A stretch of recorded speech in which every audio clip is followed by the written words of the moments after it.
To research your plant, study about their natural habitat. If you hear the chickens, please block them out because I can hear them and it's really annoying.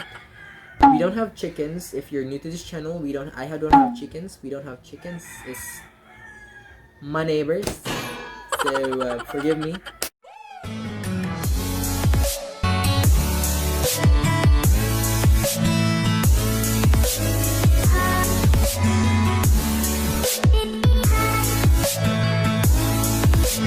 Hello everybody, welcome back to my channel. It's Peter Planter, and for today's video I'm going to be talking about when do we really water our plants. Now I've been asked wait. I have been asked a lot of times, like, hey Pete, when do you water this? When do you water that? Yes, when do you water the chickens? So yeah. Anyways, in this video, I'm going to talk about all the watering secrets that not really secrets, but the techniques that I do to keep my plants happy, to avoid problems in your plants, especially plants right now are quite expensive. Well, it got expensive. So, yes. So, why did I even think about this video? Like, why did I even think about making this video? So in the first place, I saw a post in Facebook, or I think it was in Pinterest. And the picture actually, it was a picture. The picture stated that, like, in this, like, for example, ZZ plant, you water it once a week. And then Philodendron, green emerald, you water it like once every 2 weeks. Something kind of like that, and it kind of sparked the idea of this video because I have been having plants for 8 years now, and I do not follow any schedule whatsoever in watering my plants. So now I would like to point out that it really depends on some factors. Now I have factors to consider. So these factors would definitely affect your watering schedule for your plants. Now I have 5 factors that would greatly affect your watering schedule for your plants. Now I'm gonna mention everything. We have weather, we have the light or the sunlight, the humidity, the pot size, and the plant type. Now we're gonna start with the weather. I live in a tropical climate or tropical country, and it is much warmer, or it is warmer here compared to the countries in temperate zones, which, you know, generally has 4 seasons, and that would already affect your watering schedule. Now let's say during summer you have to water. If you're in the tropical zone or a tropical country like me in Asia, you in summer you would water your plants often, or let's say you would water your plants more compared to in the rainy season. We don't have winter here. Sana all my winter. So yeah, I do water my plants more during the summertime compared to the rainy season, which is like this months or the summer months. So I water my plants more because of the heat. Next is, if you're in a temperate zone, you would consider winter, the spring, fall, and summer months. Now I've watched a lot of videos in YouTube. My favorite YouTubers like Garden Answer, Plantarina, they consider their weather a lot. Climate, let's say climate, not weather. Weather is rain or shine. Climate, weather or climate. Okay, let's say weather or climate. Erase. Weather or climate. Okay, that one. That's the first factor that you have to consider in watering your plants. Now, let's proceed to the next one. So the next one would be light, or the sunlight that your plant receives on a daily basis. I have my house plants located outside my house, trying to trying to copy their natural habitat, like here at home. I don't want to put my plants inside my room because my room first doesn't have enough sunlight to give my plants enough energy, and then also my room is kind of hot in the day, you know what I mean? So I do not really like to put my plants inside my room unless I would like to design my room in some kind of a planty way, because sometimes I do feel like I wanna sleep in a jungle full of plants, you know. So yeah, so light and sunlight would definitely affect your watering schedule. Now for plants that are receiving a lot more sunlight, they would consume more water to produce energy, because the plant would compensate the heat that it's receiving by absorbing more water. Now, if your plant doesn't receive, like, when your plant receives less sunlight or less light, then it would consume less water as well. So more light, more water, and less light, less water. If you think about it, if it's really hot, you yourself would get thirsty, or like if you're exercising or you're working out outside the house, you know, it's really, really thirsty. You get really thirsty. But if you're exercising in a cold environment, like an air-conditioned gym, or I'd say I tried walking in Hong Kong in a 7-degree weather, I don't get thirsty as much as I like get in the Philippines. So yeah, that's the second factor that you have to consider when watering your plants. So it doesn't really, see, if you try to think about it, it doesn't really follow what I saw in a post where ZZ plant, you have to water once a week, this plant you have to water twice a week, that one. The third factor that I'm going to mention is the humidity. Now the humidity would differ from place to place depending on where you live. I live in a mountainous area, not really mountainous, but in a hilly area. I don't live in a city, so it is quite humid here. Humidity starts at 60% here up, and it doesn't really go below 60%, so I'm quite lucky with my plants. And it sometimes fogs here in the morning during the burr months, like September, October, November, December, January, those months. If your location is quite humid, then you would likely not need to water your plants often than the places where it's very hot and dry. Because the plant would try to compensate the dry environment by absorbing more water as well. It's just like sunlight though. So yeah, so that's the third factor that you have to remember, humidity. Chickens.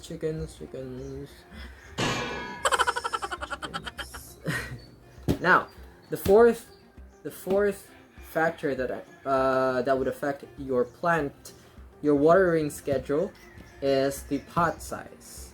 I have a perfect example of this, this thing. So regarding about pot size, just say for example the Philodendron mayoi in my left side of the back. I actually underpotted my mayoi due to the fact that it has been rotting under my care because I watered it a lot, plus it was raining a lot, so it kind of rotted, and I couldn't afford it to rot again, so I underpotted it. And regardless of it being very bushy and very full, I don't need to worry about overwatering because I do water it whenever it's really dry and those stuff. So pot size would definitely affect your watering schedule, because when your pot is smaller and your plant is quite of a size, they would absorb all the water inside your pot, and if it's small, there's only a small amount of water that the pot can hold, so the water would definitely be absorbed faster than the pot that is bigger and the plant is like smaller. Now that's the main reason why also that your plants might experience root rot, or your plant might die because your pot is way too big for the plant. It's not like planting in a big pot compared to planting in the natural ground, like natural soil, is different, because when you plant your plant in the natural ground, there's a symbiosis that would happen between symbiosis. Let me see if I have the correct term. Yeah. So there's a symbiotic relationship between plants and other plants when you plant them in the natural ground. Compared to planting it in a bigger pot, thinking that, oh, it would grow bigger because I planted it in a bigger pot. No, there's no symbiotic relationship happening in that big pot and your little tiny plant. So yeah, it does affect. So if your plant is quite small and you place it in a big pot, you might want to get back to watering. You wanna water less, and like really wait until the soil is like quite dry. But if your plant is planted in a very small pot, you need to water more, and that is kind of much of a work compared to having your plant in a correct pot size. So I would prefer having my plants in a kind of a right size than having it in a big pots or very small pots. So yeah, that's the fourth factor that would affect your watering schedule. The last factor would be the plant types. Now I have a few plants here in my room. I still have other plants outside which I couldn't get it here. So the plant type would be another factor that would affect your watering schedule. Now I don't want to say that the post was wrong, but it was kind of misleading. It would kind of lead to rotting issues or plant dying or whatsoever. So I have several families of plants here. I have Calatheas, Anthuriums, Philodendrons, pothos, ferns, Sansevieris, or Dracaenas. Now let's start with Calatheas. Calatheas right here. This is my Calathea pinstripe. It's quite large. So Calatheas love to stay moist. They don't want to stay wet, but they want to stay moist. Now wet and moist is quite different. Wet is dripping wet. Moist is moist. Some people doesn't like to hear the word moist, but I kind of like it. Moist. So keep in mind that Calatheas want to stay moist to prevent yellowing of leaves, brown edges, and they would shed their leaves when you let them dry out. Next, Anthuriums. Anthurium right here, if you can see it in the camera. So Anthurium would like to dry out between waterings, but don't let them dry out completely. Wait until the soil is kind of less moist. If I would describe it in my own way, I don't really wait for my Anthuriums to dry out completely, because it would really yellow up and it would really affect your Anthurium. They would drop leaves, they would start to brown up, and you don't want that to your Anthuriums. This one, I'm no Anthurium expert, but based on my research, you don't want your Anthuriums to dry out completely because it's bad for your Anthuriums. They have chunky root system, just like the orchids. So I also prefer misting them, because I think they want to be misted. I don't know if misting would really help. It's quite humid here. So yeah, Anthurium, don't wait for them to dry completely. Next, Philodendrons. Philodendrons varies from a lot of types. Now we have Philodendron mayoi here at the back. I have a lot more Philodendrons outside. Philodendron red emerald, Green Emerald, Philodendron Gloriosum, Philodendron Pink Princess, Philodendron Hastatum, and etc. They would really depend. Now, if you listen to the factors that I mentioned earlier, that would also affect your factor right now. Not all plants are the same. You have to treat your plants as your kid. You have to understand them, you have to know their patterns, you have to know when they're thirsty, you have to know when they're sick, or you have to know when they're getting sick. For me, I kind of know my plants, not 100%, but you know what I mean. So yeah, philodendrons would love to dry out between waterings as well. They can tolerate drying out more than the Anthuriums. This one could dry out a little bit more. I could miss out watering schedule and they won't do anything. Just don't let them dry out completely. They're not cacti, they're not succulents, or they're not any drought tolerant plants. Now, next to philodendrons are the pothos. Pothos family are kind of drought tolerant kind of plants. I don't really need to water them as much as philodendrons. I don't have to watch over them. I don't have to keep in mind that, oh, I forgot to water my pothos. I forgot to water my pothos. So yeah, they're very forgiving in people who forget about watering, but don't forget to water them as well. They need water. Plants need water just like us. Ferns kind of like to stay moist as well, just like the Calatheas. But ferns are like more moist than Calatheas. They want to stay moist. You would want to duplicate, copy, just make sure that your plants have the same or have almost the same habitat as what they have in nature. I prefer you to research your plant, study about their natural habitat. If you hear the chickens, please block them out because I can hear them and it's really annoying. We don't have chickens. If you're new to this channel, I don't have chickens. We don't have chickens. It's my neighbors. So forgive me for the chickens. Anyways, I'm quite disturbed by the chickens anyway. Oh yeah. So yeah, you wanna replicate. Yeah, that's the correct term. You wanna replicate the natural habitat your plant has. So do your research. Take notes of like this kind of like habitat. If they are understory plants, if they want to be hanged, if they want to climb, if they're epiphytic. Those factors really affects or really would matter for your plant. Not just like if you buy a plant, oh, the plant needs low light, I'll put it there. Oh, the plant needs full sunlight, I'll put it there. No.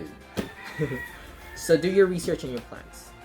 Lastly, for the plant type, we have the Sansevieris, or now relabeled or reclassified as the Dracaenas. Now, Sansevieris and Dracaenas are quite forgiving as well. They would tolerate very, very, very dry conditions. They would survive a pot that isn't been watered for like weeks. Don't wait for months. They would really wrinkle, but don't wait for them to like have the permanent damage or whatsoever. So yeah, you water your Sansevieris or Dracaenas fairly like the least plant that you water. I don't really do the scheduling. I don't like, oh, I have to water my plant on Thursday, I have to water my plant on Friday, April, blah blah blah. I don't do that. I do my rounds every day. Every after work, even though it's dark, even though it's nighttime, I go out, take my flashlight, and check my plants. Every single plant I have in my house, check the soil if they need water and stuff like that. I do that. It has become my routine every day, so it is normal to me. And for those who are new to this community, it would get into you. You know, you'd get used to it.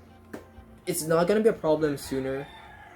I have been in this community for 9 years already, I think. In this year, 9 years. It's my 9-year mark.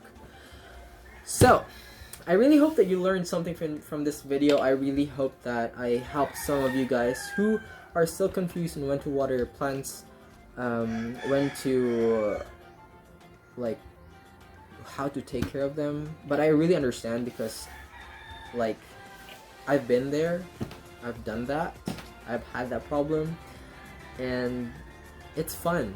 It's fun learning some plants. So if you did learn something in this video, don't forget to like this video, and if you're new to this channel, don't forget to subscribe to my channel. If you want to subscribe to my channel, sanay.